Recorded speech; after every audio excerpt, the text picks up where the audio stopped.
Good morning, everybody. Welcome to this Go for Growth webinar this morning with me, Gillian Askew. We are talking today about the pathway to net zero carbon.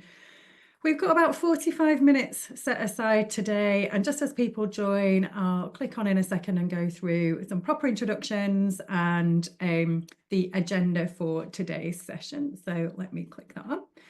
Hopefully everyone can see my screen okay. If you've not joined a Go for Growth webinar before, my name is Gillian Askew. I'm one of 3 co-founders and directors of Go for Growth. Go for Growth is a marketplace development, action-based research, social enterprise, working in public and private sectors, but primarily public sector, to support the marketplace to grow and thrive in the public sector. My personal background is procurement. I've been in procurement 30 years. That's my area of expertise. And I have been working on sustainable procurement and the social, economic, environmental impacts that procurement can have for pretty much all of my career.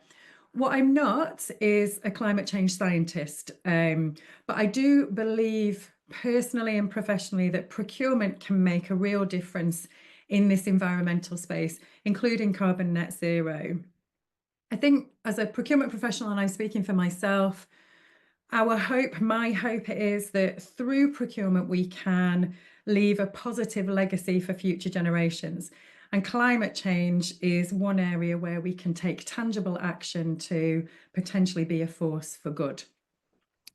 From a housekeeping perspective, we are recording the session today, so a copy of the recording and a copy of the slide deck that I'm using today will be sent out to all registered attendees. If you haven't been able to make it, you won't hear this bit until you listen to it back, but if you haven't been able to make it, you don't miss out on anything. I have carved out some time for questions at the end, but do feel free to ask questions and discuss topics as we go through the session today. The chat is enabled, the Q&A is enabled. I'll keep an eye on both as we go. So what will we be covering today? I'm going to look at what climate emergency is, what we also mean by carbon net zero. We'll have a look at what scopes 1, 2 and 3 are, and I'll also just give you a super brief overview of what scope 4 is. We'll think about the challenge that we face in public sector procurement. And then I'll spend a little bit of time talking about the support solution that we've got for scope 3 for purchase goods and services. And then we'll just have a look at why actually in doing this kind of scope 3 focus, it can actually be a real benefit for our suppliers, but also our local businesses, thinking about that civic responsibility that we've got as anchor institutions. How can working through something like net zero carbon be actually a growth economic benefit for our suppliers and local businesses? And then we'll have some time for questions at the end. In the unlikely event that I talk too much and we don't have a huge amount of time for questions at the end, please do pop any questions in the chat here if you've got them, or on the Q&A, or my contact details will come out with the slides as well. So you can always put a one-to-one in with me to have a further detailed chat, or you can ask any questions outside of this session as well. I hope that I'm not going to teach anyone to suck eggs too much today. You might know some of what I'm going to run through, but hopefully it's all useful to everybody that's joined this session today. Right.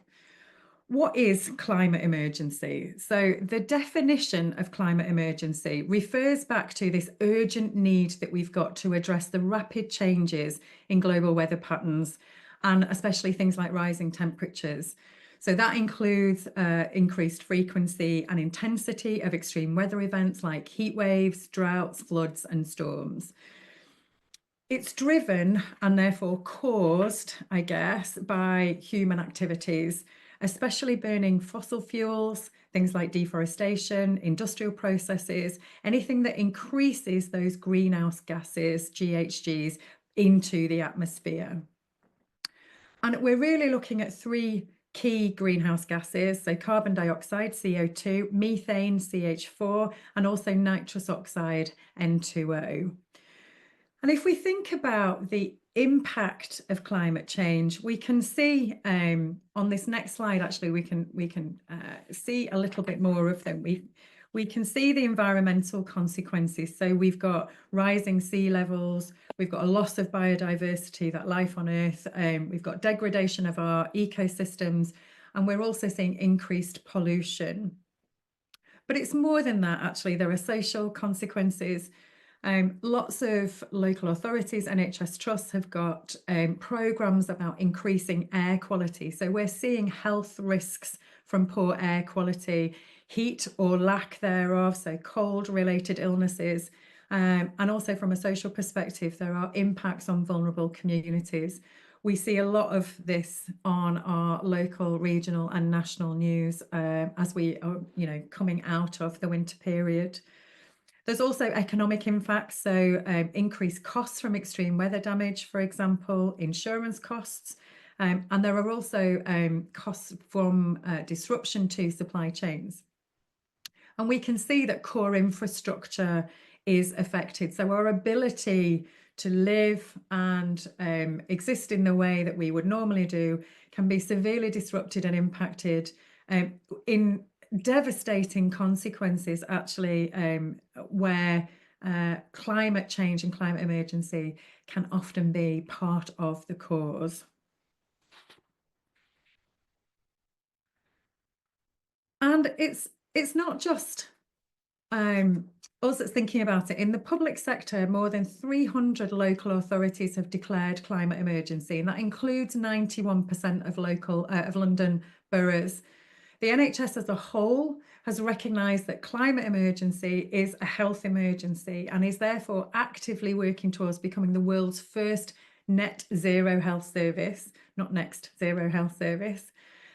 We also see that Universities UK are reporting that all UK universities have signed up to commitments to tackle climate emergency. The APCC, so the Association of Police and Crime Commissioners, in collaboration with the National Police Chiefs Council and Blue Light Commercial, launched a policing decarbonisation programme in November 2021. And from a Go for Growth perspective, we're seeing local authorities, so Barnsley Council have just joined 32 universities in our Scope 3 programme, and we are partnering with our sister company Net Positive Futures on focusing on Scope 3 carbon reduction programme, which is now live for wider public sector to join post its initial pilot. If we think about net zero, is everyone aware what net zero is? Certainly when I talk to suppliers, not necessarily. So net zero, put really simply, means cutting carbon emissions to a small amount of residual emissions that can be absorbed and durably stored by nature and other carbon dioxide removal measures, leaving zero in the atmosphere. And there is a difference between zero carbon and net zero, and we're talking about net zero. Zero carbon is that there are no emissions. Net zero is about reducing to the minimum possible and then removing any remaining emissions through offsetting. We're not going to talk a huge amount about offsetting today, but I will mention it when I come to the actions that we need to take. And again, when we're talking to marketplace providers, often larger organisations are aware of what the targets are, but not all public sector organisations are necessarily aware of the targets, and certainly smaller businesses are not always aware of what the targets are. So by the United Kingdom, our targets are to reduce emissions by 45% by 2030 and to reach net zero carbon by 2050. Why is this important? The science that we can see shows pretty clearly that in order to avert the world's worst impacts of climate change and preserve a livable planet, global temperature increase needs to be limited to 1.5 degrees centigrade above pre-industrial levels. Currently, the Earth is already 1.1 degrees warmer than it was in the late 1800s, and emissions are continuing to rise. What we might all be aware of is to keep global warming to no more than 1.5 degrees, and that was called for in the Paris Agreement. Emissions need to be reduced by 45% by 2030, and then we need to reach net zero by 2050 in order to achieve that target. Arguably, transitioning to a net zero world is perhaps one of the biggest challenges that humankind has faced. And it probably, and certainly this is what we're hearing when we're going to sustainability conferences and we're joining the climate scientists in conversation. Arguably, it calls for nothing less than a complete transformation of how we produce, how we consume, and how we move around on the earth as well. And if you ask me personally, and we'll talk a little bit about how divisive a topic this can be actually, but if you ask me personally, on behalf of Go for Growth, I believe it will take every business, but also every individual to make some contribution in order to get there. And we'll talk about why Scope 3 is important in a second. If you're in the public sector as a commissioner, a procurer, or a contract manager, or if you're a supplier to the public sector, you may already be aware under a procurement policy note, which I'll come on to in a second, 0621, contracts over 5 million need to have a carbon reduction plan. So in June 2021, a procurement policy note came out saying basically that all central government departments, executive agencies, non-departmental public bodies, so in-scope organisations, public sector, therefore, must take action to apply carbon reduction plans to contracts above 5 million, excluding VAT, unless it's not related and proportionate to the contract. What we are seeing, and what I'm certainly seeing, is two things really. Although that is the legislative requirement, so any contract above 5 million will be asking for a carbon reduction plan. Actually, lots of small businesses are telling us, and we're seeing it in bids and tenders, that much lower value contracts opportunities are requesting a carbon reduction plan as part of the bid, or are stipulating that should you be requested to produce one, that you will have one in place. And that can happen often on framework. So if a commissioner of the framework wants you to have a carbon reduction plan, you must have one in place. The second thing also, though, is when we've been bidding in Go for Growth, we have a carbon reduction plan. We've used our own system to build that carbon reduction plan. We use that to demonstrate our commitment both to carbon net zero, but also to the wider environmental and sustainability agenda. So even if it's not necessarily being asked for as a business, we are really keen to show our commitment to what we're doing in terms of that carbon reduction action plan. I'm just going to have a quick look and see if we've got anything in Q&A. Is there data available which shows progress being made towards achieving the 2030 targets? It's a really good question, and there may well be some somewhere. I don't have them to hand, but I will do a little bit of research and see if we can find out where we're currently progressing. It will exist, I just don't have it to hand. I will talk a little bit about progressive action in the Scope 3 platform and programme that we've got, which might help answer that question more locally as well. So if we look at scopes 1 and 2, and again, I don't want to teach people things that they already know, but effectively scope 1 are direct emissions. So these are emissions from sources that the company directly owns or is in control of. So in the UK, examples include emissions from company-owned vehicles, things like gas boilers, so on-site fuel combustion, and industrial processes. They can also be referred to as our operational emissions, since they're produced by activities under the company's direct control. Scope 2 are indirect emissions resulting from energy. So emissions that are from the generation of purchased electricity, so heat, steam, cooling, that are consumed by a company. So in the UK, that will include electricity used in your buildings and facilities. Although energy is consumed on site, the emissions are generated elsewhere, typically by the energy provider.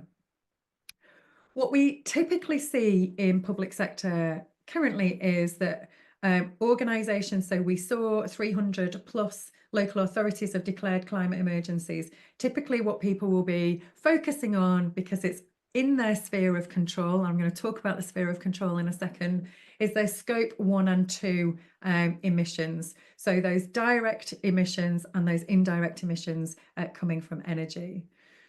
Scope 3 emissions are the indirect emissions from the value chain. So anything not covered by Scope 1 and 2 occurring right across the value chain, and it includes both upstream, so purchased goods and services, waste, travel, but also downstream, so those things produced by product use by customers. Scope 3 in the UK can often, not always, but often make up the largest portion of emissions, usually 80 or 90%, because it includes factors outside direct operations. What that does is it makes it crucial for us to measure and manage our Scope 3 if we are ever going to achieve net zero. But it's also challenging because it is a voluminous environment, a voluminous community. I think our views are that we won't achieve net zero without some focus on Scope 3, and that's why we have been developing the Scope 3 focus programme that I'll chat to you about shortly. What are the challenges that we face currently? And I'm linking this to public sector, but it's not exclusively so. What we see often are spend-based data versus primary data. So there are hybrid models out there, but often carbon emissions are being calculated using averages based on spend. And that brings about challenges for us in procurement, and it also brings challenges for our supply chain. So what that means is per £100 spend, we're working on averages. So you could be buying from the most sustainable company, but based on their spend, you'll be getting an average of their carbon emissions footprint. You are not getting accurate data when you're using spend-based data. It also means, therefore, if spend goes up, because it's linked to spend, therefore, naturally, the carbon emissions data would go up. And that absolutely may not be the case. And it means that there is very little impetus for change for both the procurement community, but also the supply base, the marketplace, that Scope 3 purchase goods and services. If you won't be recognised or even rewarded from being environmentally practicable, if you're delivering net zero, if you're making progress, if you are reducing your own scopes 1 and 2, and you can, but that can't be seen because the spend-based data being used, and that becomes a very difficult conversation to have. There is no power in that conversation. What we're using is primary data, actual data. So actually what we get to see is what the actual carbon emissions are for those suppliers and local businesses and local voluntary sector organisations. And we can see over time what the impact of the tangible activities that are being taken are making to our carbon footprint. So we separate it from spend. So regardless of whether spend goes up or goes down, we're looking at actual primary data for Scope 3 emissions. We're also seeing, and we see this a lot in Go for Growth, but we are also seeing that lots of businesses, especially small to medium enterprises, and when I talk about a SME definition, I'm really talking about MSMEs, and I'm really talking about micro and smaller businesses, not necessarily those businesses that are top end of the SME definition, 50 million turnover. We're seeing that lots of businesses haven't calculated their carbon footprint before. And there's probably some reasons for that, and I'm speculating a little bit, but often there are lots of tools out there to calculate your carbon footprint. Lots of them are selling offsets as a core part of that. And that becomes really challenging for smaller businesses. And it can be really difficult actually to be signposted to services, products, mechanisms, calculators that are actually useful and helpful. The terminology is often difficult also. So we are seeing that lots of businesses, especially those that are smaller, haven't yet calculated their carbon footprint. So we have no baseline, therefore, to know where we're working from. There is, as I've just said, a little bit around it. There's lots of information, but there isn't actually a lot of clarity. What should we be doing? What could we be doing? What tangible activities should we take in order to move towards net zero? And we've talked about the difference between zero carbon and net zero. And so offsets is there, it is in the mix, but actually it is the bottom of the list. It's the thing that we do last when we've done everything else. It's not the thing that we do first. That's certainly not the way that we are advising, and it's certainly not the way that we're advised. Offsets will have a role, but it will be a residual role once we've taken all the activities that we can practicably take in order to move towards net zero. And that means actually we're working in a fairly challenging marketplace. It's full of volume. In the UK, there are 5.5 million businesses. 99.3% of those businesses would be classed as small. That's 0 to 49 employees. That's a huge marketplace. And if I refer back to a comment that I said, I personally believe we will all have to go on this journey as businesses and as humans, actually. So we're trying to turn a super tanker, and that means that's quite complex and complicated to do. Which brings me on to, where do we start with this stuff? So whether you're a business or you're a public sector, procurer, commissioner, whatever, we really break it down. And this is from our sister company, Net Positive Futures. We really break it down into 3 parts. We have the sphere of concern. So this is the broader issue topic. We need to make sure that we're aware of those high level driving issues. We have underneath that the sphere of influence. So where can we create some influence? And that's the area that we aim for in that medium term through our leadership, the medium to longer term. How can we influence the direction of travel? But underneath that, what we have is the sphere of control. What can we do now? What are we actually in control of? And that's where we start. And that is wherever you are. So we help teams, individuals, and businesses start wherever they are. And that will be different per business, that will be different per public sector organisation, any private sector commissioning organisation. The sphere of concern is likely the same for all of us because we're aiming for the same thing. The sphere of influence will have some differential. The sphere of control can be very subjective, but that is always where we start. And our programme effectively has 3 steps, and we are really aiming at it being part of that sphere of control. So where am I? What can I do? And so our programme, the first step is all about actually bringing your suppliers and potentially your local businesses and local voluntary sector organisations into a programme where you can, if you need to, calculate your carbon footprint. So if you haven't done it already, you can calculate your scopes 1 and 2 carbon emissions through this stage 1. If you already have your carbon footprint, so if you are a larger organisation, for example, or a medium-sized organisation, if you've already done it, we are a micro social enterprise. We've calculated our carbon footprint. So if you have already done it, you can input it, and you can input a link to your carbon reduction plan if you've already built it. So anybody can come into this programme in your supply base, regardless of size or sector, and you can use it in a way that is proportionate and relevant to your business. You can provide a link to your scopes 1 and 2 and 3 where you have it, if you've already calculated it, and a link to your carbon reduction plan. So your customer, you as a public sector organisation, gets access to that rich data and you can see what actions are being taken. But if the vast majority of suppliers haven't done it, if you've got a good quota of SMEs in your supply base that are likely not to have yet calculated their carbon footprint or built a carbon reduction plan, what they can do is calculate scopes 1 and 2 and create that carbon reduction plan. So they answer some key questions about energy use in buildings, fleet fuel consumption or mileage, and it will enable them to calculate a carbon footprint really quickly and really easily for the business.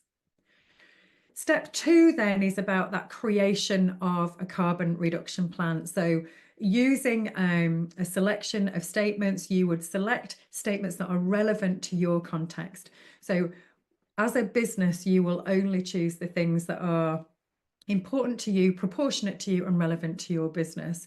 You'll prioritise those statements. So we have ensured, or we will ensure, that HVAC systems, heating, ventilation and air conditioning systems, are optimised. That might be on your to-do list. That might be something that you want to consider as a business. So you can choose that statement. And if that's your top priority, you can prioritise that statement. You can also add your own priorities that might be unique to your business or your sector, for example. But it allows you to build your carbon reduction plan that is relevant to you, covering main themes that are in the government's compliant carbon reduction plan, so looking at heating and cooling, commitments and engagement, energy management, travel and transport, and resource use. So they will then align with standard carbon reduction plan action planning activities. So they're not plucked out of thin air. They are there for a reason. Excuse me. And each statement has information that sits behind it to help deepen the understanding of what those impact statements are and how they can be used. And what you do at this point determines what comes at stage 3. So the impacts that you select as a provider will inform what's presented and will help auto-generate suggested activities for your carbon reduction plan. So this stage 3 is all about tailoring the carbon reduction action plan and capturing existing activities. So based on what was chosen in that step 2, you will be presented with some activities that should be or could be relevant to your organisation. So you might be thinking about insulation, for example, under heating and cooling. So one of the actions might be to fit draft excluders to doors and windows. If that's not an action you want to take, you can delete it. You can deprioritise that. If it is an action you want to take, you can mark that as in progress. And when you've completed it, you can click it as complete and you can add evidence. And from a procurement commissioning perspective, as a public sector organisation, as the client, what we can see is the carbon calculation that we create in step 1. We can see the actions that are resulting from step 2 and step 3, and then we can see the progress of those actions. And then each year we can update those carbon footprint figures so we can actually connect the dots in terms of what actions are being taken and how are they affecting our transition to net zero carbon. So we have the data to be able to see that. We can also support the suppliers and local businesses that are in the programme. So actually, if we want to do it, but we're not sure how, or we need access to green funding in order to do it, for example, then we can use the data to provide relevant support to suppliers to make sure that they get access to everything that they need from a support perspective to be able to move these actions on. So it's a fully supported programme. And it was in pilot for a year, and the results of that is we've got just about 1,000 suppliers registered in the programme, 44% of which have used it to calculate their carbon footprint. 56% therefore have provided their carbon footprint. 68% of everybody in the programme are SMEs. And we can see that the total turnover for those businesses is 81 billion, and the total carbon footprint of scopes 1 and 2 is just shy of 800,000 tonnes of CO2. Scope 3 data that's being collected has a total of 51 million tonnes of CO2. So, and we can also see what the actions are being taken and where they're common, and we can think about whether they're common geographically, by sector, by size of business. So we can be super supportive and really current with the types of support that's needed, but also the reporting. So we can really start to see what our suppliers are doing and celebrate those actions, reward the supplier for those activities, see the progress that's being made. And hopefully that will start to answer a little bit in a future context, at least, that progress that we'll be able to see up to 2030 and then beyond in terms of the journey to net zero. But and actually, if we reference this, it's not enough to simply do less harm. What we're trying to create, and we're trying to help individuals, teams and businesses to do things differently. What we're trying to create is a net positive contribution. So we're trying to reduce our negative impacts, but enhance the positive contribution that we're creating, that community benefit, staff well-being, our brand values of both commissioning organisation and their suppliers, that social contribution and the value thereof. Whilst we are reducing carbon, reducing waste, reducing pollution, reducing emissions from transport and resource use, those two things come together. And the information that comes out of this program should help us to do two things. So it will tell the story of what you're doing, either as a business or as a commissioning organisation. It will tell the story of who you're helping, and it will also help target your engagement. And it will continue to add value because we'll see those tangible differences as they play out over time. And it allows us to scrutinise and develop current and up-to-date support as it's needed, using that rich evidence-based intelligence of where are there barriers and challenges to this, and how do we unlock them, and how do we do that collaboratively. And we share our knowledge with those commissioning organisations that are in the programme, but also with the supplier base organisations that are in the programme. So we learn from each other, we learn what's important, we learn what works, and we learn what's challenging and how we overcome those challenges. Effectively, we go on the journey together. And what we hope is that transitioning to net zero should offer our suppliers, UK businesses, a multitude of benefits. It will deliver things like cost savings, so energy efficient practices, waste reductions. They can often lead to significant operational savings that can go to the bottom line or can be redeployed elsewhere. So there's a small company, we did some research, so a small company called Crystal Doors, who are a small manufacturing company in Rochdale. They are, and this is all public facing information, they've achieved a 44% reduction in energy consumption by investing in renewable energy and energy efficient machinery. It can also help us be competitive in the market. So consumers and clients are increasingly favouring environmental responsible companies. So adopting those sustainable practices can enhance business reputation and attract eco-conscious customers. The UK Business Climate Hub notes that businesses committed to net zero are better positioned to meet evolving market demands. So there's a super positive message in there around growth, of economic growth for business communities and voluntary sector communities and suppliers around it.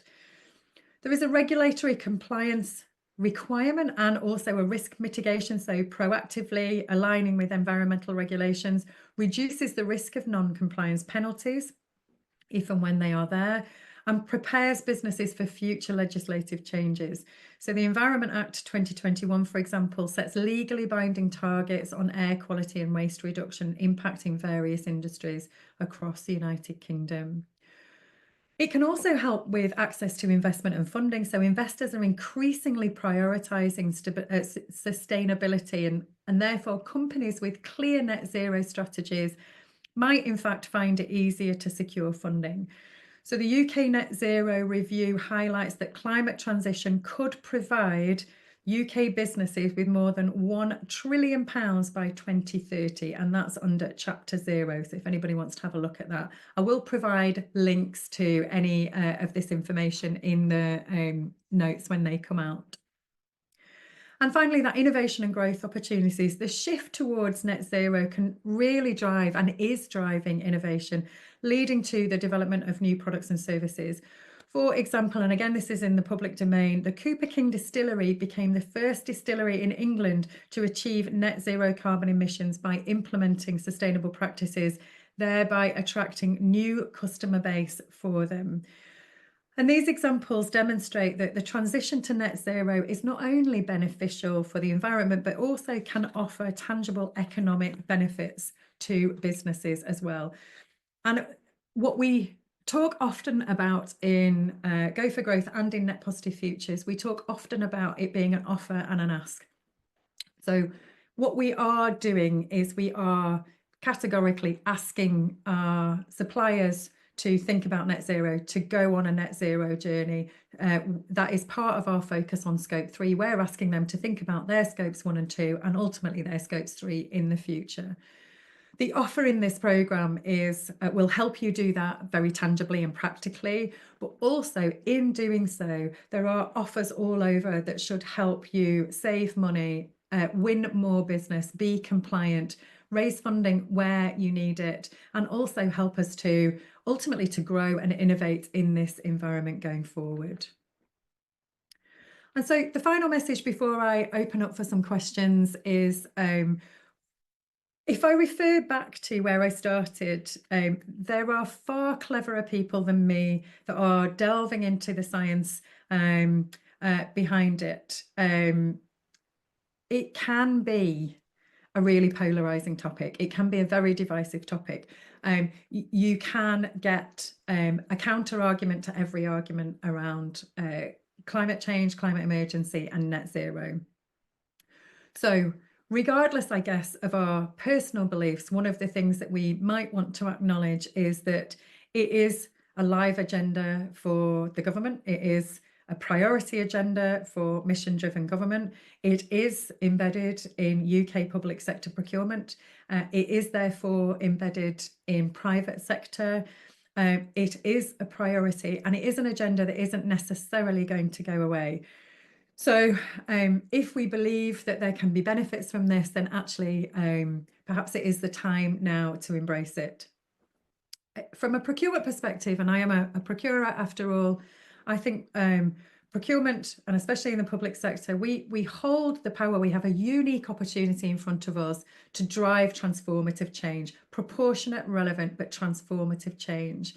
So championing initiatives by focusing on scope 3 carbon reduction, it can help us shape the future. So that sphere of influence that we talked about, we can influence the journey to a greener, more sustainable economy. In procurement, we have the ability to, in an almost unique way, do that through our scope 3. And therefore, we can protect what matters. So I talked about leaving a legacy for future generations. That's what I am in procurement for, to leave a better world than the one I inhabit right now, to protect it for future generations. So we have the ability through our procurement exercises to safeguard communities, to safeguard ecosystems, and to safeguard those planetary resources by taking decisive action. And we can inspire collective action. So that knowledge sharing that I talked about is so important. Everything is subjective and everything is relative. And so we are all in different places in our journey to net zero, but we can encourage our supply chains, we can encourage our colleagues and peers, we can encourage our local business communities to follow our lead if and when we get started. So there is, I think, a message there for us around how do we act now? How do we work together? Because if we do those things, we can create a world for our future generation that is actually worth inheriting. And we are trying to do our part in Go for Growth and Net Positive Futures around that. And we would love to go on the journey with you.